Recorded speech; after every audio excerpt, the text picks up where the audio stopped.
clients and employees of East West Investment Management may hold positions in securities mentioned in this podcast.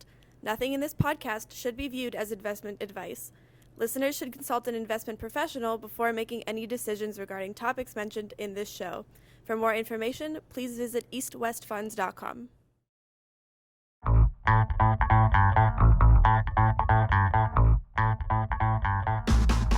It's June 19th, 2019. Welcome to Where's the Trade? I'm Patrick Seresna.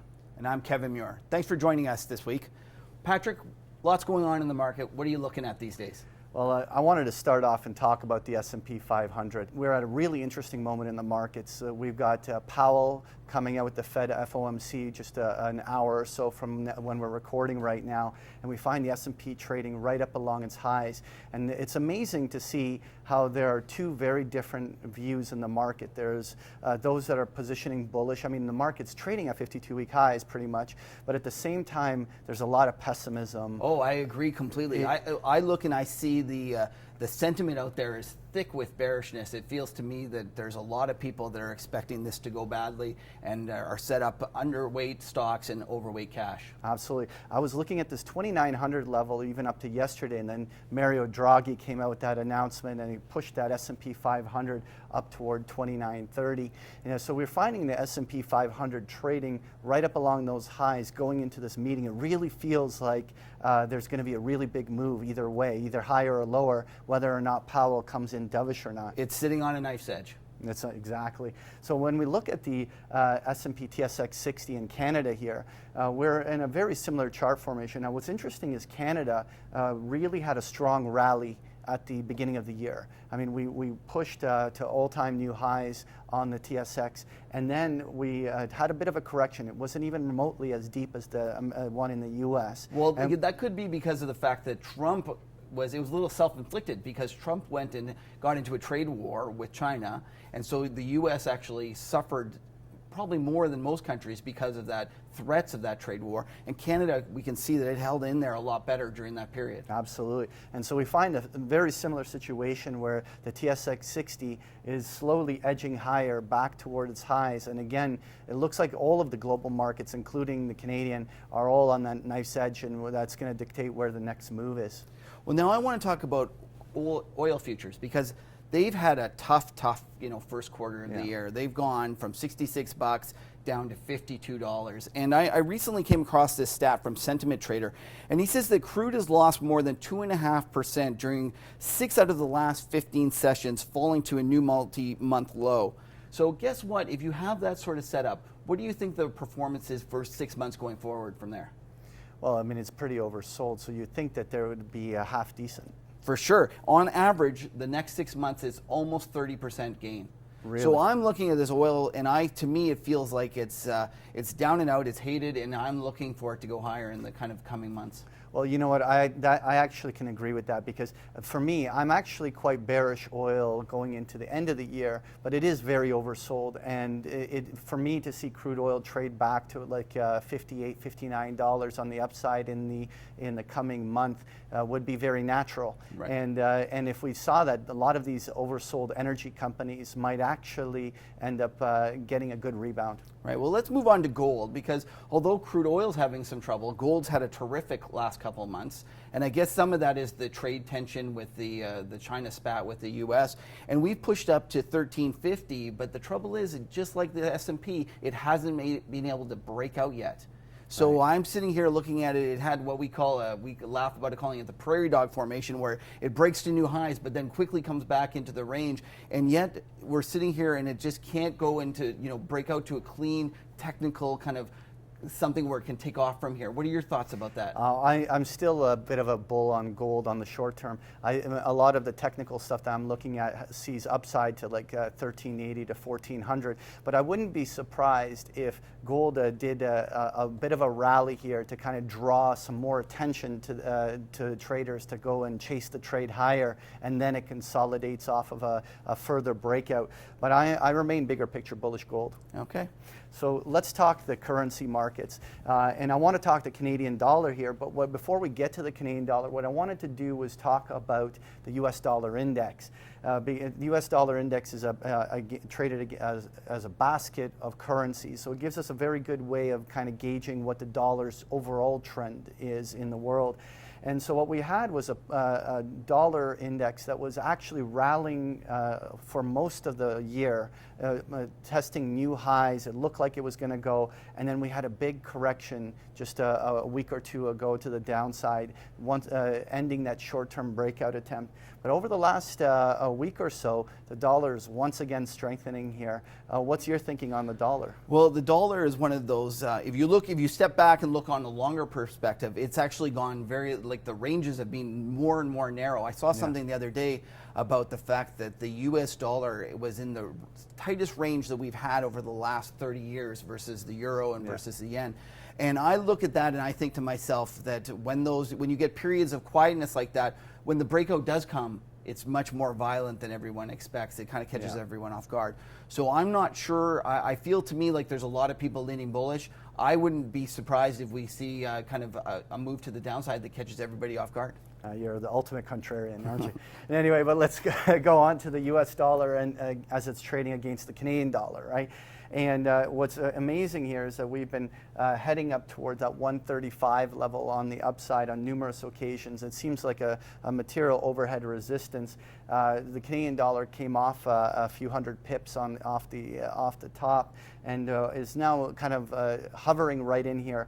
I still am bullish the US dollar against the Canadian dollar, but we've heard a number of strategists like David Rosenberg already taking the other side of that and thinking that the Canadian dollar is done declining for now. What's your thinking? Well, one of the things is Canada is a petrocurrency and that we do move along with oil, so I'm looking at it from a bullish perspective on that basis. I'm also interested in the fact that earlier we had the CPI numbers in Canada, and although there's been very little inflation in the States, Canada, we managed to exceed expectations, and it was expected to come in at 2.1 on the CPI, and then it came in at 2.4. Right. All those things kind of indicate that maybe the Bank of Canada won't be as easy as everyone expects, and maybe the Canadian dollar is headed higher and catching it once again everyone off guard. All right. Well, Kev, what's your thinking here on interest rate trends? Well, this is really the story of the last year, or the last half a year. And if you look at the U.S. 10-year, it's gone from 320 all the way down to 210, and it's been a huge one-directional ride. And whenever you get a move of that kind of magnitude, you obviously get a lot of people excited by it. And I saw recently the Bank of Merrill Lynch had a survey from large money managers, and they said that the most underweight asset class was equities. And what was interesting was the most overweighted asset class, and it was cash, REITs, utilities, but then the next one was bonds. And so I look at this, and just like crude oil, was way oversold, bonds to me are way overbought. I think that this is a disaster waiting to happen, and that too many people are chasing bonds, and that the next move is going to be higher in yields and lower in price. And when we go to Canada, it's roughly the same story. It's not quite as dramatic because we hadn't pushed rates as high as the Fed had done with Powell. We've gone from on the 10-year from 260 down to 1.46. If anything, I think that there's probably more damage to be done in the US bond market than the Canadian bond market, because I think that at the margin, Canadian real estate is finally rolled over. We're probably going to underperform the US going forward. So I'm not as worried about Canadian bonds. But I am very, very concerned about U.S. bonds. Well, you know what? I'll take the other side of your trade as always, Kev. But I remain bullish bonds. They are definitely overdone on the short term. I would be more of a buyer on dip. We need to see a lot of these bond markets correct a little bit from this very overbought condition. But I don't think that it's going to be as big of a move as you may think. Patrick, let's get to that point where we talk about individual stocks. You have 3 Canadian names that you brought to our attention today. What are they? All right, well, the first stock I wanted to talk about is Suncor. And obviously, we saw a huge drop in crude oil prices over the last few months. And Suncor, surprisingly, has actually held up very well. what I'm finding is that there's a lot of energy companies out there that have actually broken down to 52-week new lows, and they're being very heavily distributed. But I think that Suncor is actually being very well defended.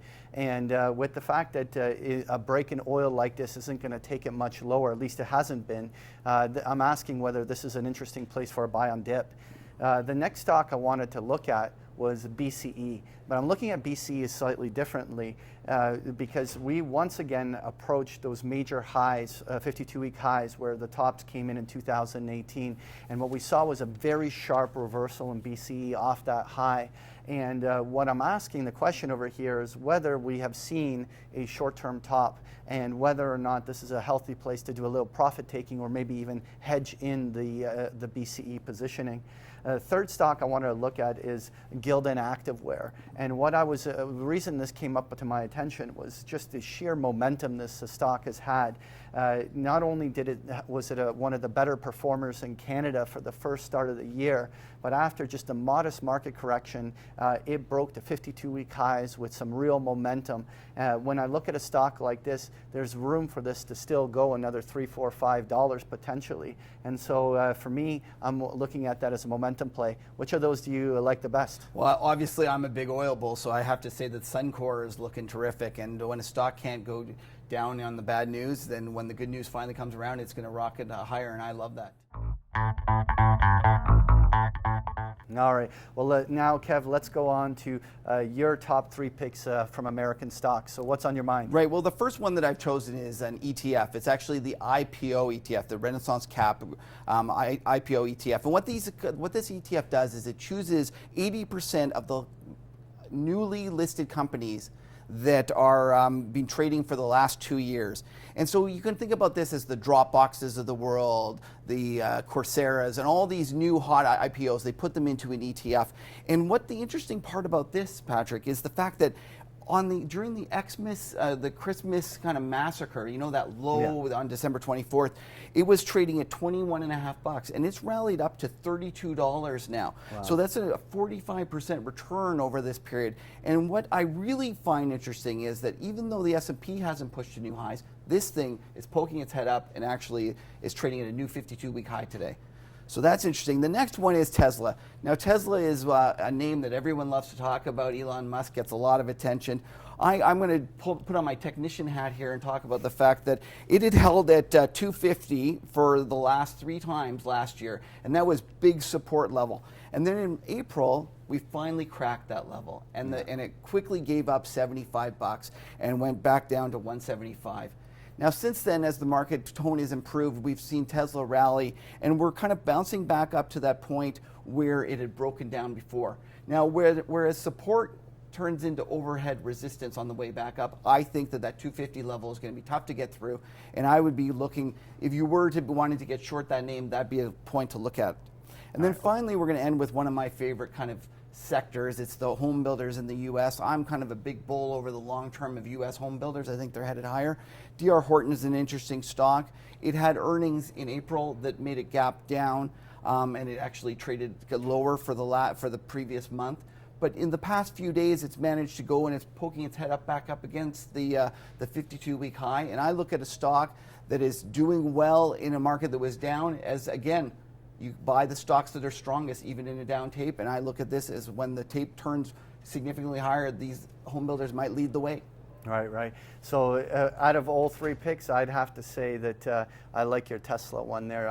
I'm a Tesla bear as well, and so we were looking at covering back down when it was around 180, and so now that there's a bounce back up towards that 230 to 250 range, if we get up there, it might be a great re-entry for a short sell here.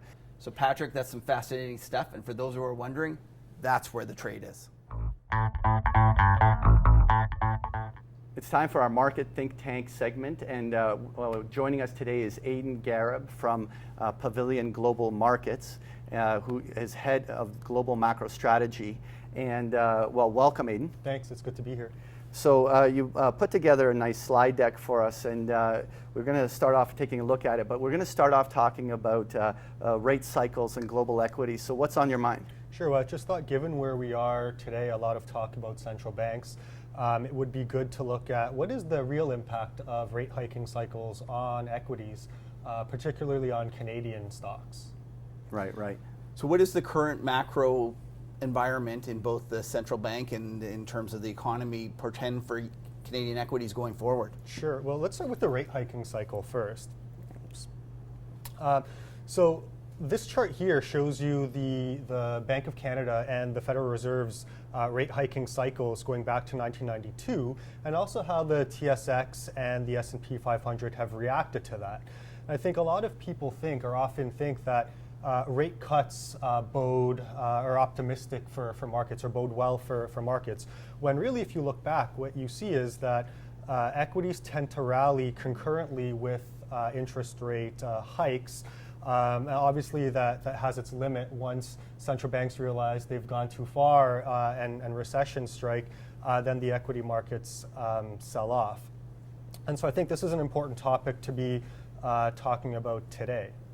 So what do you think that means for Canadian stock market, given the fact that we are in the midst of a U.S. hiking rate cycle and also in Canada? Sure, yeah. So this table here, what I try to do is I try to show Fed hiking cycles going back to the early 80s and try to show how U.S. equities and Canadian equities react to Fed hiking cycles. And so what you can see is that when the Fed is hiking interest rates in the U.S., multiples, so valuation multiples tend to contract on average by 6.8%, whereas earnings per share actually increases in the U.S. by about 23%. In Canada, the impact is actually magnified. So multiples contract during the Fed hiking cycles on average by about 12%, while earnings per share increases by 40%. And this actually makes sense if you think about it, because if we think about the first slide, central banks tend to increase interest rates when economic growth is picking up and is strong. So as central banks increase interest rates, multiples contract because you're discounting those valuations by higher and higher interest rates, while at the same time, the strong economy is able to lift earnings. Right. All right. So where's the value in this market then? Yeah. So that's a great question. So I alluded to the fact that in Canada, the impact is magnified, where multiples contract by more than in the U.S. And earnings growth is stronger than in the U.S. That tends to occur because Canada was what I call a value market. Value stocks, you can think of them as ones that trade relatively attractive on a price to book or price to earnings multiple, but from a sector composition, they tend to be things like energy stocks or industrials, stocks in sectors that are more closely tied to economic performance. Whereas growth stocks, on the other hand, they're kind of epitomized by the FANGs. These hope-based technology stocks where a lot of the earnings growth is priced into the terminal value. And so what this slide shows you is that as inflation expectations, which is a good proxy for growth and inflation economic conditions, as they tend to sag over time, value really underperforms growth. And this has very important implications for the performance of Canadian equities. Aidan, this relationship between inflation expectations and value versus growth is fascinating. What does this mean for Canada specifically and its equity market? Sure, that's a great question, Kevin. So what you can see on this slide is that Canadian equities tend to be very value focused. There's not a lot of FANG companies in Canada, but there is a lot of industrial and energy companies in Canada. And so what you're seeing on this chart is it's kind of a busy chart, but as value has underperformed growth more broadly, it's really led to a weakness of Canadian equities relative to U.S. stocks. Actually, one full standard deviation below its historical price ratio. All right, well, let's talk about this divergence between growth in Canada versus the U.S. What's on your mind? Yeah. Well, typically Canadian economic growth and U.S. economic growth tend to be very closely linked, right? It makes sense. The U.S. is our largest export market. We rely on them. Our economy really relies on them. Lately, however, we have seen this divergence where U.S. economic growth has proved to be rather resilient. However, Canadian growth has faltered as of late. So just from this basis, you do have to wonder that if U.S. growth, starts to come off its pretty quick pace here, that the implications for Canadian growth and by extension Canadian equities, may not be so optimistic going forward. Right. So how about when we move on to Canadian export and that investment in export business? Yeah. So, one thing to do when you're looking at the outlook for Canadian economic growth is look at where exports are going, both total exports, which includes energy, but then also if you subtract the energy exports, you can see how, the industrials and the manufacturing base in Canada is doing. And so what you can see there is that we're seeing, a little bit of a bounce here, but it's quite subdued export activity in Canada. Kind of more worrying from an economic perspective is the fact that business investment in Canada is actually contracting by about 2.5% year on year. So within this context, it just suggests that Canadian growth is going to weaken further, and that could actually be magnified if U.S. growth doesn't hold up at the current quick pace that we're seeing. All right, well, let's move on and talk about earnings and dividends as a driver for returns. Sure. So what I do here is I decompose the TSX's total return since 2014. And what you can see is that multiple expansion, for a lot of the reasons we've talked about, hasn't contributed all that much to the total returns of the S&P 500, of the TSX. Neither has buybacks all that much. But the two places or the two factors that really are driving investor return in Canadian equities is in earnings growth, so EPS, but then also in dividends. And so this really does allude back to the first few slides I pointed to, where in tightening cycles, EPS growth really tends to be the main source of equity market returns. So in a context where Canadian growth looks like it's faltering, exports look like they're slowing, business investment is contracting, and U.S. economic growth looks a little bit shaky going forward, earnings growth earnings per share may not be so accretive to investor returns going forward. It may be dividends that's really where investors want to position themselves. All right, well, let's move on. And I wanted to ask you the question is, what is the market pricing in for the Bank of Canada? And where are we going from here? Sure. Well, like many central banks, the market is pricing in more dovish policy going forward. So what I try to do on this chart is show you where the Bank of Canada currently is, and then what the market's pricing in for the Bank of Canada in terms of interest rate policy going forward over the next 6 months to 2 years out. And you can see that they are starting to price in increasingly more cuts over the next few years in anticipation of slowing economic growth, both in Canada but also in the U.S. Okay, so putting it all together, this is a great macro picture you've sketched out for us. Where's the trade? Sure. What should investors be looking for? Yeah, the question everyone's here for. So I actually think the rate-sensitive stocks in Canada will continue to do well. They've actually outperformed quite substantially what you'd expect given bond yields in Canada. So what I'm trying to show on this chart are those interest rate sensitive sectors of the Canadian equity market, so utilities, consumer staples, and the REITs.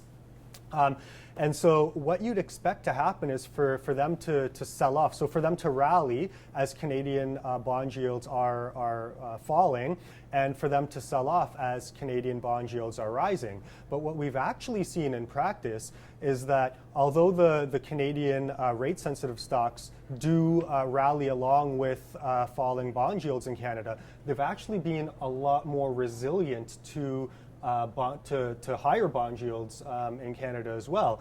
And so if you look out across the global macro landscape where it does look like central banks are becoming more dovish, it does look like economic growth is starting to weaken, at least at the margins in the U.S., if bond yields continue to fall, which we expect, then that bodes really well for these dividend-paying defensive sectors of the Canadian equity market. So where's the trade? The trade is going in with these rate-sensitive stocks. So what I did was I put together, just by market capitalization, the top stocks in those sectors. So when we're talking Canadian utilities, the three largest, Fortis, Hydro One, and Emera. When we're talking about consumer staples, we're talking about the Couche-Tards, the Loblaws, the Dollaramas, Saputo, and in the real estate space, we're talking Brookfield, RioCan, Canadian apartment REITs. And so these are the types of rate-sensitive sectors. Was that a pretty good summary of those the are types the rate-sensitive stocks, and we live in a world now that's where markets are really dominated by ETFs, and the great thing about that is that there's ETF strategies for all of these kind of sectors as well, if you want a little bit more diversification. Well, Aidan, thank you so much for joining us today. It's a pleasure having you here. For people who want to learn more about you and your firm, where can they find you? Sure. So Pavilion Global Markets, you can search for that on Google and bring up our website. I'm pretty active on Twitter with the handle @Aidan Garrib. And just feel free to reach out to me there, and I'm pretty good to respond to questions, and I enjoy the conversation about macro and how to invest. So thank you for having me. Thanks, Aidan. Thanks again. It's our pleasure to be joined by Chris Naprawa, president of venture exchange listed Chiron Life Sciences. Thank you, Kevin. Chris, so we want to start off just for all of our listeners and watchers that don't know about this industry. How is it in developing in the industry, in the cannabis industry? You really have those that are the growers, and there's not big margins in that, but there's the specialization into all of the wellness products and where the margins are much higher. So how do you position yourself with your company? Well, when we set out to start this company, we had one simple goal, and that was to be the dominant cannabis player in Latin America. And most people have a bias about that part of the world where they think about low-cost cultivation for export somewhere else in the world, whereas we're focused on consumers and patients, the unmet needs of 620 million people in that region. And from that, we're trying to build a base and then move international from there. So now, you mentioned that you are a low-cost producer, and I was actually shocked to see your actual cost of goods, like per gram. It's significantly different than Canada. Like, what is a typical marijuana producer in Canada? Like, how much is it for them to grow a gram of marijuana versus you? Well, the Canadian model, which has been really exciting for everybody over the past few years as we work towards legalization last year in adult use, the legislation started with cultivation. And that's kind of everything. If you weren't a cultivator, you weren't in the cannabis business. Right. But we really think about patients and consumers, and cultivation is just something that's necessary for us to be in. But when you look at Colombia and this part of the world, it's a very natural place. It's an equatorial region. You're not fighting Mother Nature, and there's a reason we don't grow coffee and coconuts in warehouses in Mississauga. Right. It doesn't make any sense. So when we started the business, let's start where the stuff grows naturally. Let's have a low cost base and take on the world from there. Right. Now, but although you're growing it in Colombia, you're not actually exporting it. That's not the model, to go and sell it throughout the world, growing it in Colombia. And why is that? Well, we think there's other companies that can do that better, and right now, it's difficult to figure out where you can actually send this stuff. So we've said we won't not necessarily be in that business. We'll be in that business, but with a larger partner down the road that already has those relationships, already has that business. We have no dedicated assets towards the export business today, but we leave that vertical open for a partnership down the road, and I think there's an opportunity to do that for us. And so you're focusing on Colombia, but you're not limited to Colombia. Recently, you've been expanding into Mexico, and why don't you talk about your other kind of markets that you're opening up? Well, when I joined the company last year, I was an advisor to the company, investor in the company. I joined full-time July 1st. That time we had 25 or 35 employees. We've got 250 now. We have offices, obviously a tiny office here in Toronto. Bogota is our head office. Santiago, Lima, Monteviejo, Mexico City. We just opened up Panama City. Sao Paulo is coming. and we've signed a letter of intent to buy a company in Italy. I think people wouldn't be surprised to know there's direct flights between Bogota and Madrid. I think we'll probably end up in Spain at some point as well.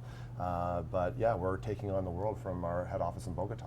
And so you're a Canadian, and it's a Canadian company, but you're doing it from South America. What makes Canadians special in terms of the marijuana industry, and why is like a fellow from Bay Street? You were formerly a trader on Bay Street, a trader from Bay Street now competing in the global marijuana business.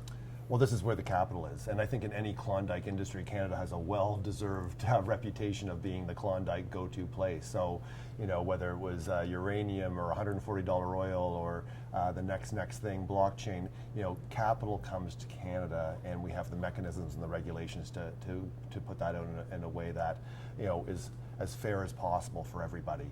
As industries mature, capital moves elsewhere, bigger capital comes into the market. The U.S. market is now starting to open up big time. But here's where the Mavericks are. This is where we can raise speculative capital. And speaking of that, I saw the other day there was an article that said that we had missed the boat and we had not taken advantage of it, of our lead in terms of the marijuana industry. Do you have any feelings about that? Well, I think we've got a well-deserved track record here in Canada of giving up early leads. There's lots and lots of examples of that, from the Avro Aero to recently in oil and gas with fracking. We completely lost the handle on that. Could that happen again to us? Wireless with RIM. We should have been the wireless leaders for the world, but we just don't figure out how to get the tax incentives and everything else behind it. And when I look at the legislation here in Ontario, for instance, in the cannabis business, I think it's designed to keep the Hells Angels in business. The taxes that we have and the packaging. I've bought industrial chemicals with more attractive packaging than anything you buy from the Ontario Cannabis Store. So when people get concerned about branding and the durability of these companies on a global scale, I think those are fair concerns. And so do you see that changing? Like, do you see our attitude as Canadians changing? Like, you talk about how the fact that you're competing against the Hells Angels, or not you, but the Canadian cannabis producers are competing against the Hells Angels. I've heard stories of that realistically the legal market is still very small in terms of the recreational market, because the reality is it's cheaper for people to buy from their local marijuana dealer than it is to go out and to buy it from a store. And it's better service. But you know what? The Canadian market's a weird market, man. Like, we're just all perfectly happy with 4 banks, 1 coffee shop, and 1 drugstore. That's all we need. Right. We don't need any competition. Setting up global competitive businesses based here and dealing with the regulation here, to me, doesn't make a ton of sense. Our model company would be like InBev, out of Brazil. They went around and bought all these companies. They bought Anheuser-Busch. It should have been the other way around. Right. It should have been the other way around, but they were in a place where they had access to capital, they had access to talent, and they took on the world. Like, why can't we do that? So speaking of taking on the world and this capital, I noticed that on your first financing, it was done through Canaccord. Is that correct? Mm-hmm. And then the second one, you brought on a bank, and I guess your second and third financing was with BMO. Could you talk a little bit about that relationship and why you brought on a bank and how that developed? Well, I think BMO took a big risk in getting into the cannabis business early compared to all the Schedule I banks. Now everybody's in, BAMO's in, everybody's in the business now. But for us, it's all about people. Just like our business is about people, our advisors are all about people, and the people that are advising us at BMO are absolutely exceptional. The people who are helping us at Scotia are exceptional, AltaCorp, and Canaccord. And Canaccord is still the lead part of our syndicate, and it's hard to be in the business without dealing with Canaccord. And as you know, I came from the street. We don't start any relationships without full intention of paying those relationships. Right. And at the same time, the expectation is that it's our responsibility to work those relationships in the benefit of all the shareholders. Right. So I was just going to ask about the stock. So we have a chart here. You're traded on venture under the symbol KHRN, and the stock did incredibly well at the start of the year. It had a huge run. It's been pulling back since then, but what are the milestones? Like, what is it that investors are hoping for here that could be a catalyst for the next stock move for your company? Well, I think, over the last year, we've really changed the shareholder base of the company. We limped over the line with 150 shareholders when we did our RTO May 24th, 2018. As of right now, I've got over 11,000 shareholders in the US. We've got about half institutional, half retail. So we've changed that over and over again. And with us, we're not competing day to day with our competitors. We're dealing day to day with whatever the next issue is. So the capital pool for cannabis, although everyone's excited about it and everyone's talking about it, still the actual institutional cannabis pool is still relatively small. So if they've made 10 cents on one trade, they're on to the next one, on to the next one, on to the next one. And we got to make sure that we're building defensible relationships that are going to stick around for the long term. And when our stock really jumped, it's when people started to realize that we had this early lead in a massive, massive market. And I think it was around the time we did the deal with Dixie Brands. Well, people went, oh, it's not about grams and ton and square feet and yields. It's about consumers. Now, who's actually head start with the consumers? Well, when we set out to have that big lead, whether you measure it by licenses or people or jurisdictions or products on shelves or revenues, we have all those things, and very few others, if any, in our region have that. So, you can't be a top. There's not a Fortune 100 company that isn't a top company in Latin America. Right. That doesn't exist. So you have to be there. You can't ignore 620 million people and expect to be a real global player. So that's where we're starting from. We're moving into Europe. We've never said that we won't go to the United States. In fact, our Quita brand's being launched in the next couple of weeks in the U.S. through our partnership with Dixie. Anybody that's going to claim victory in this market, it's too early to tell. Right. Well, thank you for joining us, Chris. It was great. So all of our investors that want to check out Chris's stock, it's symbol KHRN on the venture. Thank you. Thanks, guys. Well, we're now at the section that we call Trader Training Camp. And Patrick, you've done some work getting something together for us. What's on your mind? Well, listen, I love using options, and I thought this was a great opportunity for us to take a closer look on how investors can use options as a strategic tool to generate income. And one of the most popular ways of generating income is through options is covered call writing. And so it's the owning of a stock and selling sequential covered calls on it. But I wanted to explore the idea of using put options and the selling of put options as a way of generating income. And I think the best way to teach people about how these work is by using a real example. And so what I want to do is I want to focus on a stock, MEG Energy, which is the symbol MEG here on the TSX. And this energy company is at a really interesting situation. I mean, it basically put in a low near $4 going back to 2016, and more or less has been in this trading range for 3+ years. Right. And it's establishing a very pronounced support down along that bottom end. But there doesn't seem to be a catalyst for the stock to start rising immediately. Right. If I may interject here, recently Seymour Schulich, the famed Canadian financier, he announced that he had taken a big, huge position in it. So you're not alone in looking for value in this stock. But even with that announcement, the stock is still just hovering around here, and it doesn't seem to be that is the catalyst that we need to get it higher. Exactly. So it's been muddling in this range. And so you have this balance where the value investor is saying, I see an opportunity, but there's almost no reason for, at least at this moment, there is no evident reason for it to start rising. And so this is one of those things where if I can generate some income while accumulating a line of the stock, it might be interesting. And so this is where I want to get into put writing. And so when an investor chooses to sell a put option, it can be only done in margin accounts for Canadians, but you're looking at selling a premium and for undertaking the obligation to potentially have to own the stock in the future. And with a put option, you're securing a fixed price over a fixed period of time from which you're undertaking that obligation. You're sort of like an insurance company selling insurance and collecting the premium for doing it. And so what I wanted to do is use an example with MEG Energy to take a look at, well, what would it look like if we sold a put option on it? And so in this scenario, what I have here is the options chain.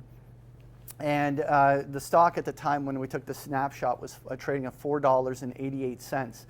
And we were looking at selling a put option at the $4 strike. And so that means when we're talking about a $4 strike option, we've undertaken the obligation to potentially have to own the stock at $4.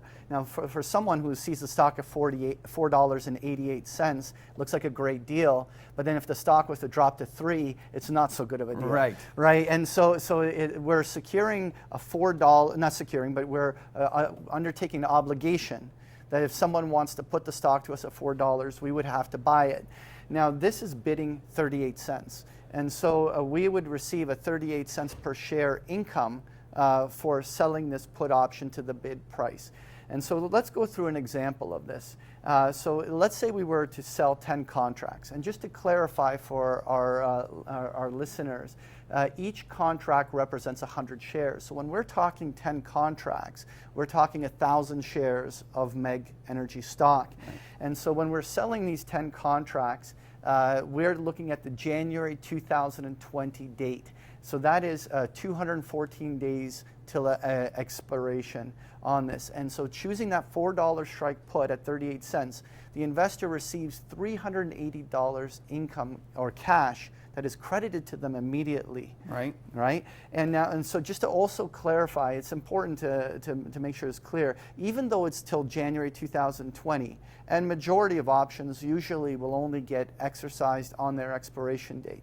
This option happens to be an American style option. So the buyer of the put, the one that you are the seller of the put when you're doing the strategy, so the buyer of the put actually does have the right to potentially put the stock to you or assign you anytime they want. That's right.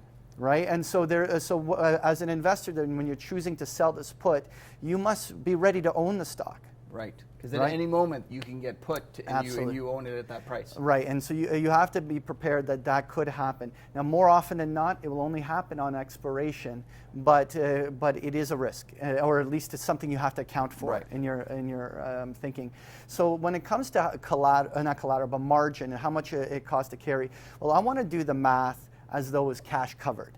So when an option is cash covered, or a put option is cash covered, we have the money set aside that if the stock was put to us and we were assigned, we had the money all ready to do it. So at $4 a share times 1,000 shares, we would need to set aside $4,000. Right, so that means the investor's using no leverage. No leverage at this just moment. to make it a nice conservative strategy that we don't. We have the money aside. That's right. We have the 4,000's waiting. We collect $380. Now, of course, this can be carried on margin. Right. So we can turn around and utilize the ability to carry on margin and leverage the further gains. But at least in this example, we're going to focus on it that the cash is set aside. Right. Now, the other consideration is that $4,000 is still in cash. So you're earning interest on it. And so you put that for the next half a year into a money market. Let's say it's earning you 1 or 1.5% interest on that. Plus the $380 that was from selling the put was credited to you in cash. So you're actually even earning interest on that. That's right. As you're going. So let's take a look at what this looks like on the chart.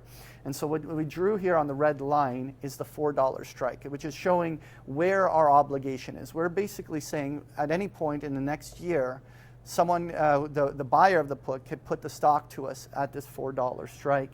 And so let's go through the scenarios. Right. Let's go what happens throughout this scenario. So scenario one is that MEG Energy has disappointing news, or maybe crude oil continues to weaken down to the low 40s and the stock heads lower. And at any stage, or as it's going through this toward expiration, it starts trading below $4. That could be $3.90, it could be $3.50, it's below 4. Right.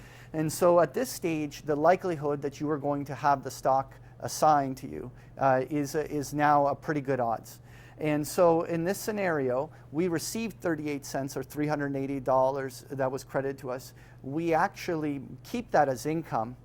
And that means when the stock is put to us at 4, our actual average cost is $3.62. And then if we account for the fact that we may have earned a couple cents in interest on all of that cash over those 6 months, our break even on the stock is $3.60. Now what's neat about this is if you think about it, that's not a bad scenario. Well, right at the beginning when we're doing this, the stock's trading at $4.88. So right off the bat, we're saying, well, look, if we're going to own the stock, right, we're going to own it about 25% lower than where it's actually trading today. Right. And if you think about it from a perspective, if you like it, and if you like it especially down there, why not write the put today instead of waiting for it to go down to that level? If you like at 488, you're going to love it at 360, right? Anyway, so in this scenario, let's go to scenario number 2, and which is, I think, the nice income side of this, which is that for MEG Energy, if it's trading above $4, during this cycle, and let's say as it comes and approaches expiration, it could be at $4.01, and it could still be 80 cents or more lower than where it's trading now, but it's above 4. Right. And under that circumstance, as you approach that January expiration, that put will profitably expire. Now, we were credited that 38 cents or the $380 in cash. Now the put expires, we got to keep that as income. And so that 38 cents represents that 9.5% return in just over 6 months. We're talking about an annualized return near 16% on having sold that put. And so if you like the stock and you're willing to own it at cheaper prices, even if it doesn't go down, you still made a very lucrative return for having sold that put. Yeah, what I like the most about this strategy is that you could still be wrong. Like you mentioned, it could go down 80 cents and you could still make money, which is just a terrific kind of scenario or kind of risk reward to set up for yourself if you think that there's real value down there below. Now, also, you want to think a stock like this has demonstrated a range. So let's say now the new lower range is $3, but then the upper range might be $5. And so if the stock is put to you at $3 and your average cost is $3.60, and the stock's even at $3.25, well, on a percentage basis, there's a paper loss that that doesn't look good on your account. But inevitably, once it gets oversold enough, the stock rebounds, rallies to the top end of the range, and you're back in the green on the rebound. So the one criteria I always say about put selling is you never sell a put on something you're not willing to own. Right. While I love technical analysis, you don't want to use a technical screener, just some XYZ symbol that you have no idea what you're selling this put on. You want to actually know the company, so that way you have the confidence to buy it. Right.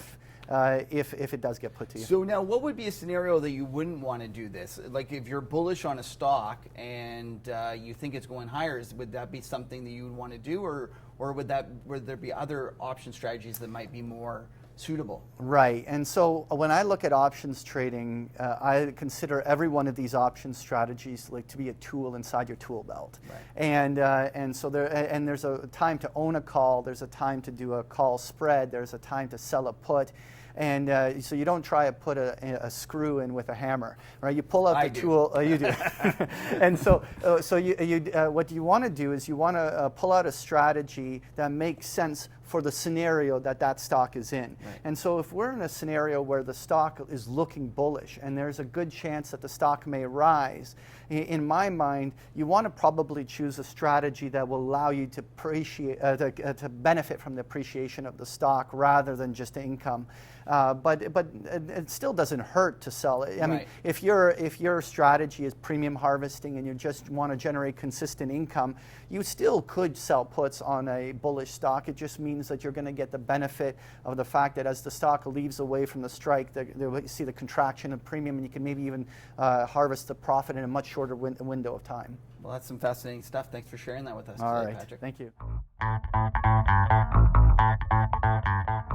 So, Kev, it's time for the overtime shootout. And so in these final moments, I think we should just talk about the markets, right? Because, me and you have had this debate quite extensively in regards to whether or not this market's going to rally on the Fed. Yeah. Right? And well, let's tell everyone where we've stood. I've been bearish on bonds and bullish on equities, and I've been wrong on one and right on the other, and you've been the exact opposite. You've been bearish on the stock market and bullish on bonds. So it's kind of one of those things, we're both half right. And now the question is, where do we go from here, and who's going to be more right going forward? Well, to me, it really comes down to whether Powell takes the knee again to Trump, right? I mean, there's a lot of pressure coming from the presidency and the administration to try to prod the Powell and the Fed to ease up much quicker than they normally would have. And it's unprecedented. And it's actually, it's probably a bigger deal than the market realizes, and that investors should be thinking about it, because it could fundamentally change the way that the Fed operates and the relationship between the administration and the Federal Reserve going forward. Yeah. He just keeps hammering them and hammering them.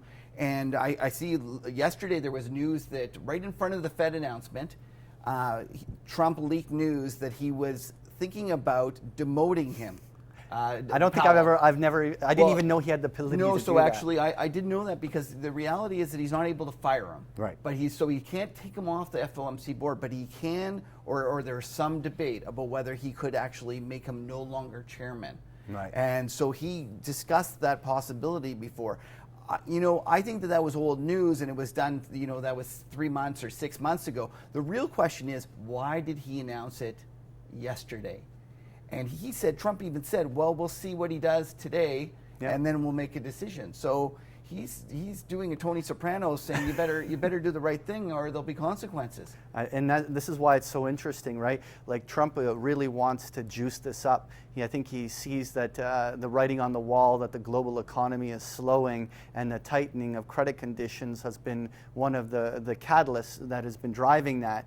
And so he wants these central banks to ease off. And in his mind, obviously with the elections coming up, he wants the economy to be strong going into the elections.